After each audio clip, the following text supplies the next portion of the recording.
paqja, mirësia, begatia, siguria dhe dashuria që vjen prej Zotit qoftë mbi gjithë ju. I nderuar ministër, i nderuar kryetari i Partisë Socialiste dhe shefi i opozitës zoti Rama, të nderuar deputet, profesor Malaj, profesor Shehu, zoti Xhafaj, zoti Shanku, i nderuar zoti prefekt, të nderuar përfaqësues të komunitetit fetare, të nderuar drejtues pushtetit vendor dhe atij lokal, përfaqësues të biznesit, të nderuar përfaqësues të medias, miq dhe të ftuar. Ju uroj mirëseardhje në sofrën që i madhi Zot ka zbrit në tokë, jo vetëm për muslimanët, por për njerëzimin, që është muaji i Ramazanit, muaji i agjërimit, muaji i amnestisë hyjnore, muaji i vllazërimit, muaji i bashkimit, muaji i lënies pas të asaj që është nga më vogla tek më madhe negative për njerëzit e qytetërimin, për të bashkuar vlera që ka dhënë Zoti, që ka krijuar njerëzimi dhe që përcjell njerëzimi deri në fund. Ramazani nuk mbetet vetëm muaji i agjërimit, por është muaji ku i madh i Zot për gjithë njerëzimin dhe edhe për muslimanët.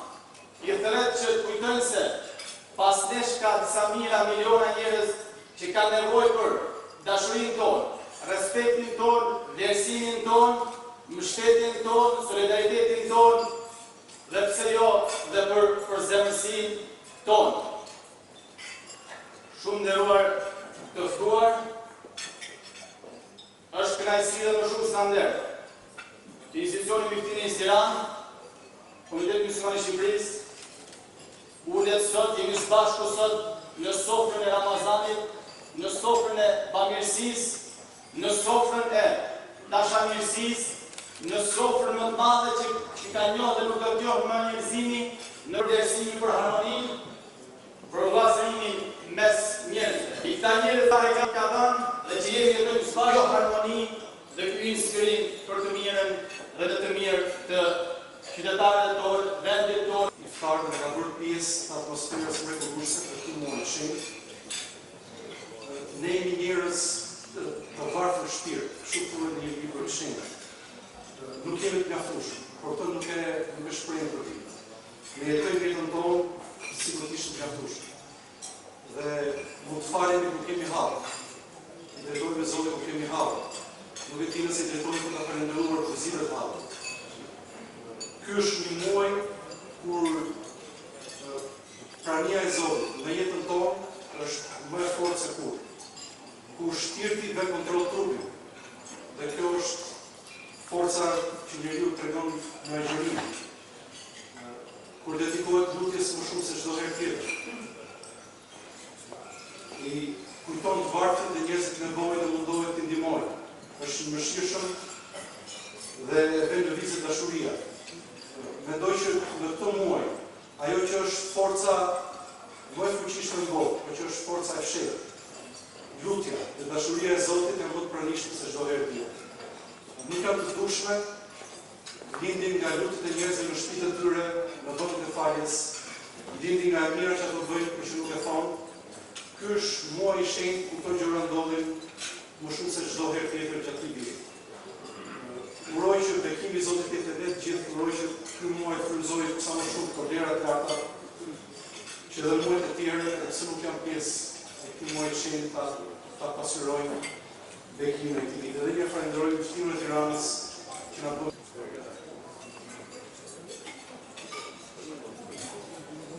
Unë falenderoj Muftinin për të ftesë bujare dhe jam shumë i kënaqur që jam këtu sot, por nuk do doja të marr minutat tuaja, kështu që do të mjaftohem me një urim për gjithë ju, për gjithë besimtarët dhe për gjithë ata që i referohen kësaj periudhe të rëndësishme për komunitetin musliman. Dhe nga nga tjetër të doja ta analizoja siç ndodh në gjitha ato raste kur komunitetet fetare dhe feja në Shqipëri është një arsye për të bashkuar së bashku njerëz që nuk janë domosdoshmërisht të të njëjtit besim, se kjo është një pasuri shumë e madhe dhe shumë e çmuar që trashëgojmë e që kemi detyrimin ta trashëgojmë brezave si një vlerë tejet e rëndësishme të vendit tonë. Gëzuar të gjithë dhe mirësi dhe mbarësi për gjithë ju, për gjithë familjet tuaja dhe për gjithë ata që nëpërmjet kamerave të pranishme e dëgjojnë